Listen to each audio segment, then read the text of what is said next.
Newsline. Binulabog ng bomb joke ang eroplano ng Cebu Pacific Airlines Flight 5J326 na nakatakdang umalis sa Bicol International Airport sa Daraga Albay ng alas 10:45 ng Lunes ng umaga.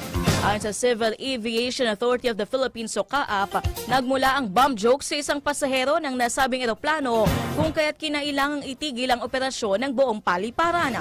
Kaagad na ipinababa ang lahat ng mga pasahero at crew habang pinaiwan ang lahat ng kanilang mga hand carry baggage upang masuri. Ipinwesto ang eroplano sa isolated na lugar ng paliparan.